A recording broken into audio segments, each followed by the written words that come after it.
What's up, everybody? My name is Christopher. This is my dad, Leighton, and this is the Oosthuisen Show. And today we're talking about the frequently asked questions that we get here all the time at the school. And if you are ever looking for a trainer, if you're ever looking to bring your dog to a boarding school or a daycare, then this is going to be a great video for you. But before we get to that, we're going to be talking a little bit of a word from our sponsors. And of course, our main sponsor is Partners Dog Training School.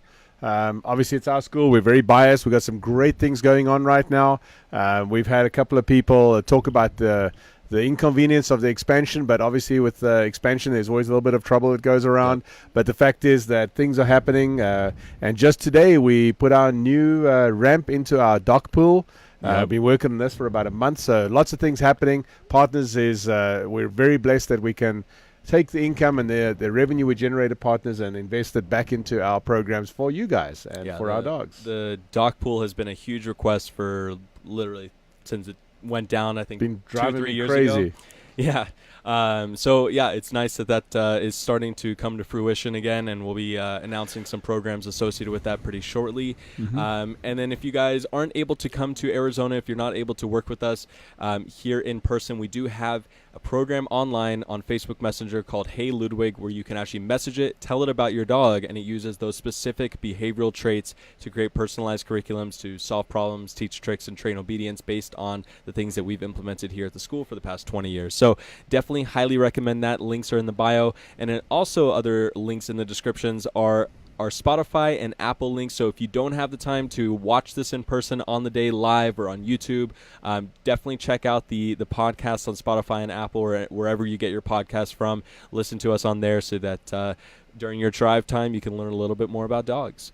And you know, these podcasts, I was driving. We were going to Prescott this last weekend. I was traveling up to Prescott, and I drove up there 3 times, Friday, Saturday, and Sunday, and just enter that in there for us. And while I was driving, I got to listen to some podcasts. And boy, podcasts are the thing of the future. I really find it more interesting than listening to music right now. I can focus on what they're talking about, but it doesn't distract me from my driving. And of course, with this whole distracted driving thing, that's become a big thing. So, check us out on podcasts. We're on Spotify and on iTunes. Anywhere you get your podcast from. Yep. Pretty much either one of those two things. Just search the Oosthuisen Show, which we totally understand the branding on that is terrible because no one knows how to say or talk about our name. I've fought that since the first day we tried to do it. So I totally get that. Just if you don't want to, just search the link in there, copy and paste it, whatever you need to do, and find us on there so you can listen to us during your drive time, which I love. I listen to easily. I think it's the head size. Have you noticed that your head is bigger than mine on picture? Yeah. Is that like a thing? I actually don't think that there is I think that's like Maybe a fallacy. Well, yeah, it's because you're sitting further away. I'm more relaxed. Yeah, or I'm just more of a presence. And so. But the name is complicated. If you always want to know how to pronounce it, think of who stays in that house. And obviously it's OOS. This is the original thing. But it was actually pretty cool. Danny D'Angelo posted a video this weekend of me. I was working at this match as a range official, and he filmed a video of me doing the stage briefing, and he posted it out to all of Daniela's followers, and I think we hit like 4,000 views, and it was amazing how many people recognize the fact that I'm South African, and I was talking about that. So Danny, thanks very much for doing that, and I don't think I've ever had that many people. Because there's a couple things.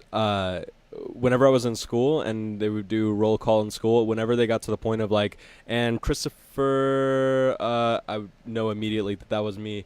But the other funny thing is that when you talk, I don't hear a South African accent. Like I hear other South Africans talk and I totally hear the accent with them. But when you talk, it just sounds, I don't know, normal or whatever. I can hear some things you say, but I definitely don't hear the full South African accent. Anyways, we're way off topic. So frequently asked questions. These are the questions that we get all the time, whether it's on the phone, whether it's, in person, mainly concerning the programs that we might have here specifically at the school. But a lot of times this can apply to whenever you're maybe looking for a trainer, or maybe you're looking for a place to leave your dog if you're going out of town. We have Memorial Day coming up. We're very full at the school. We've got about 60 dogs over the weekend with us. We're actually yeah. So if you're leaving your dog at a boarding facility or even a sitter at the home, I think a lot of these questions will apply to you. So it'll be a good thing to get into. How old does my dog have to be to start training or start working or go out into the world? And that's a really great question. So what would be the age? And this has changed a little bit over time with us, and we've gotten a little bit more on the conservative side. But what's the age right now for the minimum age requirement to come to the school here? So I'm going to break this answer down into two different parts, because a lot of times people ask us, how old does my dog have to be before they can start training? What we look at here at the school is just not only the age of the dog, which would be part A, but also the age that we can have that dog in our environment, in a school, in a boarding kennel environment, etc. So let me answer part A first. The first answer is you can start training your dog pretty much at any age that you want. We generally recommend around 5 to 6 months of age, because that's when the dog's cognitive abilities have reached a point where they can really start comprehending and understanding and starting to put together, the behaviors with the reward, etc. But when you get your puppy, 8, 9, 10 weeks of age, you can start doing socialization. You can start teaching them to walk on a leash. You can start teaching them to come for their food, sit for their food, etc. So that's the age that you would want to start training your dog. That's usually when someone, like if they're picking up from a breeder, that's usually when they're right. Yeah, 7, 8, 9, 10 weeks of age, thereabouts. Now, the second part of that question is, how old can your dog be if they're coming to our facility, or for that matter, to a boarding kennel or to a daycare, or should you be taking them out in public? And the answer to that question is, it's generally around 18 to 20 weeks of age. We generally specify 20 weeks here at the school just to be safe, and the reason is as follows. Your dog's immune system is not yet sufficiently established for them to be exposed to multiple other dogs, because no matter what you think, there's always all sorts of bacteria out there. There's all sorts of viral type things out there. There's all sorts of exposure to different issues that might be going on with various dogs, and the majority of adult dogs have an immune system that actually can fight that off. It's exactly the same as sending your child off to school. If you have a child that is very inclined towards becoming sick, or if it's exposed to viruses or exposed to bacterial things that they're going to get sick, then you're going to have a problem when you send your child off to school. But the fact is that it happens to us all. So as far as puppies are concerned, we don't want puppies to come to the facility because they're not yet established enough, and this is to protect your dog. So roughly it's about a week to 2 weeks after their final injections, final vaccinations is a good measuring stick for that. And usually that final vaccination happens around 16 weeks, depending on your veterinarian. And so that's why we say, minimum a week to 2 weeks, and then we just kind of push it to that third week, really just to be on the safer side, because at the end of the day, it's not going to make the biggest difference for your dog, but it will make a difference in terms of them trying to stay as healthy as possible. Just on that topic of health, and if a dog does get sick, so what happens when a dog gets sick at the school, and what kind of precautions can a boarding facility or can we take place to make sure that the dogs are leaving just as healthy as they came in, and so forth? So it's obviously, we put an enormous amount of work and protocols into protecting the dogs that are staying with us. We're not just doing it to protect the dogs, we're also doing it to protect ourselves and to make sure that we don't get anything brought into our facility. So we have pretty strict protocols on what dogs are allowed to have. If they're coming in, we check the dogs as much as we can. We actually reach out to vets, etc. We verify with veterinarians specifically for the reason of, some people, they say that their dog is vaccinated, and either they just don't know that their dog isn't vaccinated, or they forgot to renew the vaccination and so forth. So we verify with the vets themselves, so we can 100% confirm without a shudder of the doubt that every dog that steps foot on the facility is vaccinated to Bordetella, rabies, and distemper and parvo. Right, and remember, when we say 100%, we hope that the vets are being honest with us as well, which most of the time they are. And on that subject, we're a little bit off the question right now, but if you self-vaccinate your dogs, most boarding kennels and training facilities like ours will not accept that. And the simple reason is we just want it to be done by a professional person, because they check other things about your dog. They don't just vaccinate your dog at the same time. So as far as what do we do, how do we keep the facility clean? Well, the first thing is every single day our kennels are empty. There are no dogs in the kennels. We're not a boarding facility or like a boarding facility where the dogs basically spend their entire time there. We have enough exercise runs and training runs outside that we can move all our dogs out of the kennels into the outside area. Then our training staff, or I should say our tech staff, the kennel techs come in, they wash down the kennels, they bleach every inch of that facility. It's actually designed as a water resistant area, so we literally will spray the entire area down, first with water, then with bleach, then we rinse it back out again, and then we dry the the areas using fans and blowers, and we actually have a system that pulls the air out of that building and brings in new fresh air from the outside, so that we can make sure that the kennels are good, and only then are the dogs brought back inside or put back into the kennels. And sometimes, depending on how busy we are and so forth, that actually happens multiple times a day, because again, it's a lot easier to do it an extra time a day, or to we put a little don't bit wash more the kennels time. all the time today, but we clean the air, we rotate the air out. Sometimes we actually will wash the kennels, or at least certain parts of the kennels, if the dogs have come back in over lunchtime. Like they'll clean while up it's a hotter. kennel, but we don't bleach down the whole facility. And just as a rule, we generally never want to be bleaching kennels when there's dogs inside the kennel. So when we talk about cleaning it a couple of times a day, you talk about just picking up that individual kennel or something like that. It's always a good idea not to have any poop around, and if there's pee or anything like that, we'll wash it and then pick it up. And we have a cleaner as well, a commercial floor cleaner that we can bring in to clean up the floors, etc. Yeah, so not only the kennels are sanitized daily, but everywhere where dogs interact are also cleaned on a daily basis, whether it's the crate on the inside of the kennels, the actual training floor itself, the daycare area, and so we take a lot of precautions to make sure that's staying as clean as possible. Now, that said, that doesn't mean that it's going to eliminate all possibilities of your dog getting sick if they're staying in that environment. And what are some of the reasons why a dog might get sick? Well, the number one reason is that they get exposed to something before they come to us, and it takes a period before that dog actually displays those symptoms. That's probably 8 out of 10 times. Remember that most dogs don't display symptoms for between 4 days up to a couple of weeks. And so if a dog has been anywhere, maybe out in public, or could have been your backyard or anything like that, they can pick up something and then bring that into our facility. Dog parks are notorious for things like coccidia and bacterial infections. We've not actually done this yet, but one of the things that we've discussed behind the scenes is that if dogs frequent dog parks, that we won't actually allow them to come to our facility until they've been in a cleaner environment like your home or something for some time.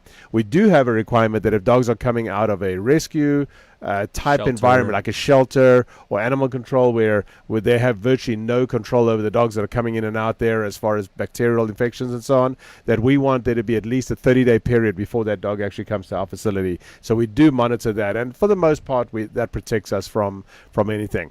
The second reason why dogs will sometimes get sick is that there are some dogs that just don't do well in a boarding environment. They stress out, they don't like the noise, despite our attempt, and we spend a lot of time trying to keep our dogs quiet and keep the dogs settled down. We're a school first and a boarding kennel second, and so therefore we are able to do that. We have a lot more control, a lot more foundation on the dogs. But if you do get a dog that is stressing out, then when dogs stress, same with people, when people stress, their immune systems get compromised. And if the immune system is compromised, the dog's not feeling great or whatever, they tend to get sicker sooner or easier, etc.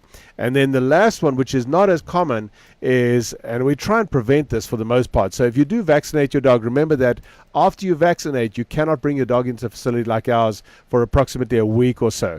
Now, the truth is it's probably more 4 or 5 days to be sure, but we just make it a week, and that way we're assured. Now, the reason why that is that if you're vaccinating a dog with certain types of vaccines, you're actually creating those antibodies in the dog. So if you let's talk about Bordetella or kennel cough vaccine. The first thing about kennel cough is it's a viral vaccine. So there could be a different strain that your dog gets exposed to from the one they're vaccinated about. So just like a cold, you can go get a flu shot, and then you're exposed to some other type of flu that's come from a different location, different area, different country. Anytime you want to know about this stuff, just walk into a hospital and they'll ask you, have you traveled overseas? Have you been out of the country, etc.? That's what they're actually getting at.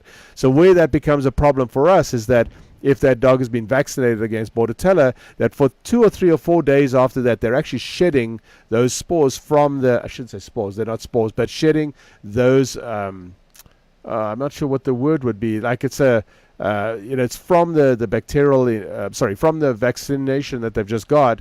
It's just called shedding. I'm trying to think what it is, but I just can't remember the name right now. But anyway, while they're shedding and they're putting off that those spores or whatever they are, that it can actually infect another dog. Now, that infection is normally not too bad. We can actually tell that because the dog will get a little bit of a cough, a little bit of a nasal discharge. We can put them on take them into a vet, have them put on Doxy or on Doxycycline, yep. And then that generally cures it up in a space of a few days. Then you know it's from a shedding. But obviously, going back to the reason for this question, why do dogs get sick when they're in a kennel? It's normally one of those 2 or 3 reasons that comes out. Now, how often does that happen? We can go through 50, 60 dogs a day, have 3, 4, 5, 6 days, 10, a week, 2 weeks sometimes, and then all of a sudden we've gone like literally we've gone 4, like 5, weeks or a couple of months before we'll actually have something happen, and generally, unfortunately, there's certain times of the year. So that's something I didn't mention. It's a complicated subject, guys, and so there's certain times of the year, like when it gets really hot and humid, and you get a lot of rain, then that brings out other issues, and then you tend to find more Bordetella or upper respiratory infections, and you've really got to watch those. If you don't treat that, they can develop into pneumonia, and pneumonia can be a fatal condition for a dog. So we pay a lot of attention to those kinds of things, and the quicker you get treatment, the better. Well, and the thing that we come from our side is we don't like seeing dogs sick, and so a lot of times what happens is that obviously the client's frustrated because their dog does get sick, and so they have vet bills to associate with that, or obviously they don't want to see their dog sick. Stresses everybody out. Yeah, exactly. Stresses us out, stresses the dogs out, the clients. Exactly. And the trainers. A lot of times they transfer that stress and get irritated with us, but at the end of the day, like, we're just doing everything that we can and do to make sure that their dogs are staying healthy and getting the training and attention and care that they need and deserve. And so, like I said, we take every precaution, but just like any type of school, if you brought your kid to a daycare, if you brought your kid to school and they came back home and got sick, like, you wouldn't blame the school for that necessarily, or maybe you would, but pathogens, that's the word. Yeah, okay. Couldn't think of it right now. I had to look it up. And by the way, thanks to Hilvie Cuff for those things. She suggested antibodies, but the word I was looking for was pathogens. The dogs shed pathogens, and obviously we don't want that. We're not vets. I'm not a vet tech. Everything I learn is like hands-on over the years, which is kind of scary sometimes. All right, what's the next question? Next question: are there any breed restrictions we'll talk about us specifically, because obviously there's different schools have different breed restrictions, and actually different types of states we do have some restrictions. For us. Bet you don't know. Yeah. Do you know what restrictions we have? Mixed breeds. No, we don't train wives. Oh. And we don't train husbands. That's not true. We train that more than anything else. Dude, I could have made so much more money if I was training in those things, but yeah, I stick to dogs. So we train all breeds. We don't really care what kind of breed the dog is. So we've trained everything from Pekingese, pit bulls, Chihuahuas. That's the biggest question, is like, will someone train a pit bull? Yeah, and absolutely. Yeah. We've done literally thousands of pit bulls over the years. We used to do a lot of work with the Pit Bull Rescue, great organization. We're not working with them so much now. We just focused on other things. But yeah, we'll train any breed, any mix, any kind of dog. And yes, I see Christopher's got a note here, wolf hybrids. We'll train I've worked with a lot of wolf hybrids over the years. There are definitely some limitations, and you have to understand what you're dealing with, and if you don't, you will find out the hard way. And I've said that to many people, and at the same time that I tell them that, I always tell them, like, I don't want you to prove me right, and almost every time they prove me right. But pretty much any breed, any type of mixed breed, even some of the designer breeds at a lot of training schools, like a lot of toy dogs they don't want to train, they're all trainable. Yeah. And Josh Berry wrote there, do we board working dogs? We do. We do. There are some limitations, again, Josh, as you probably know, which is why you're asking me the question, I would imagine. The issue with working dogs is that if you took, like we were approached by a local law enforcement department to board their patrol dogs for them.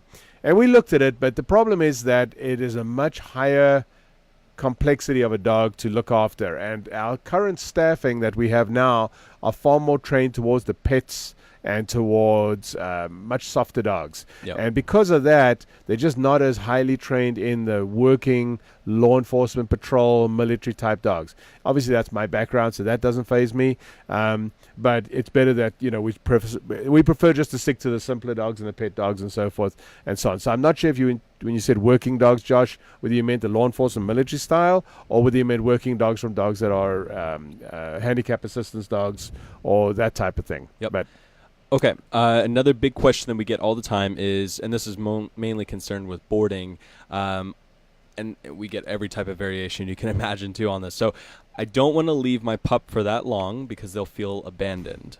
Aww. So we had a client in the other day, And I happened to walk into the office, and I was talking to her, and actually I was watching the trainer talking to her, and then I kind of like interrupted, which I always do because you know me, I can't keep my mouth shut.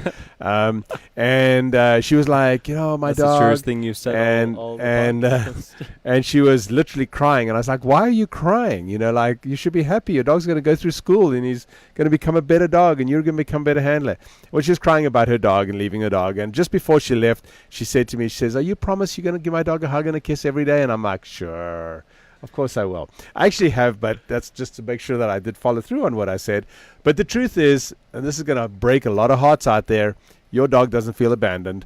If you have the only exception to what I'm going to say now is a dog that has a lot of separation anxiety issues, or a dog that is really fearful or insecure or any of those kinds of things, but they're not worrying about you abandoning them. They're just worrying about surviving. And again, I've used this example many times. Sarah's little dog. And that's just a rooted insecurity, right? Rather than my mom left me and she's not coming back. Dogs don't see it quite the same way. That's very complex behavior. A situation where obviously when your dogs see you, they're going to be hugely excited.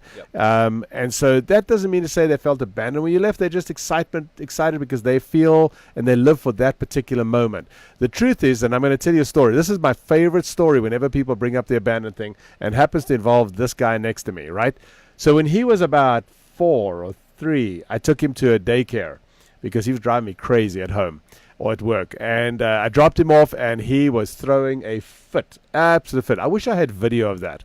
And I was in tears. He was in tears. The teacher was literally pulling him off me, literally, no exaggeration, pulling him off me and saying, just go, just go. And I'm like, my child, my child. So all this training I've had over the years, what happened there? All this training that we had over the years about separation anxiety all fell out because, of course, I'm a parent. So now it's different, right? No, it's not. It shouldn't be, but it is. Anyways, so I walk out, and I'm literally like freaking out as I'm walking down this passageway, and I get to reception, and she says, like, you okay? And I'm like, yeah, I'm just upset. My son was really crying and upset. She said, well, let's have a look. And so we turn around and we look on the monitor of his classroom, and Christopher's already playing with all the other kids. No more tears. And I'm like, are you freaking kidding me? Like, here I am tripping out about you, and 15 seconds later, you're happy and playing with your buddies. So that's basically how it works a lot of times with dogs. If you drop your dog off, a lot of times we'll take the dog, we'll head into the back of the kennels. By the time they settle, they kind of get exposed to all the others. They settle down. It's literally a matter of seconds, and they get into that environment, and they're fine. And they're going through a ton of training when they're with us, so they have a ton of things to occupy their mind. And just like he was saying, actually dogs that have separation anxiety, that's usually why they come here and do the board and train programs, because that's the most effective way to actually fight against that separation anxiety, teach them how that confidence and so forth, that they build them up so that they don't have that problem anymore. I don't know what is going on with our light here. But to be honest, that's actually where I want to kind of end part 1 of our frequently asked questions series. So we're going to be coming back here next Wednesday at 6 p.m. Mountain Standard Time to talk about part 2, which is going to feature a bunch more questions. So definitely come back and stay tuned for that. And before you roll, I want you guys to send in some questions, because, you know, when we're talking, it's kind of hard for us to monitor. And I know there are some things, because I can't even pull up that screen right now. But, you know, don't forget, you know, send us the questions. Let us know what's on your mind. You know, if you have anything specific, try and just shoot that to us so we can talk about that. We have a bunch of other questions which we'll get to next week, but obviously the more interaction we have with you guys, the better. Definitely. And then the one other thing I want to talk about. So we are discussing, because last week when we ran this program and we're talking about this, we had a problem in the beginning with technical issues, and so by the time we got on the air, it was probably like 20 after 6 or so, and we had a huge following last week and a bunch of shares and a bunch of people dialing in. So it made us wonder whether or not we should be moving this program a little bit later. So if you have an idea on that, if you have a time, should we make it 6:30? Which right now it's about 6:30, or should we make it 7 o'clock? You know, we don't mind. We want to do what you guys need, and obviously any input on that would be greatly appreciated. Definitely. Real quick, Jen commented there, everyone's seen the videos of people in the military coming home and the dog freaks out, and we all cry and say how cute it is, and they are gone for months to a year, and so they don't forget. Yeah, and that's going back to, they don't forget about you. Obviously, they're going to still recognize you when you come home, but that doesn't mean they're going to have that same type of separation anxiety the entire time that they're gone. Should we answer this question by Dan? Dan Austin writes here. Dan's a buddy of mine out of California. He says, what are the benefits of having your dog's DNA tested, and which are the better tests? Well, Dan, the good and the bad news is there are a bunch of tests out there. We've looked at a few of them. We've had our dogs tested. We use them mostly for breeding purposes, and I don't breed anymore, but when I was breeding, I was doing a lot of DNA testing. As far as the behavioral side of DNA, very unproven. I've seen a couple of things come out, not very happy with it, so I probably am not comfortable talking about it here. There's a really good test that is done by the AKC, which you can contact them, American Kennel Club, akc.org, where they will test and see what breeds are in your dog, if you care about that. And there's 2 different types of tests. One's about, I can't remember, like $75. Maybe don't quote me on the number here. I might not be right. Where it's about, they'll test for like 10 or 12 breeds, and then there's another one that's more expensive where they test far greater. So hopefully that answers your question. All right. All right. We'll see you guys next Wednesday at 6 p.m. Mountain Standard Time, or maybe later if we decide to go later. Thanks very much, guys, Awesome. and hope you guys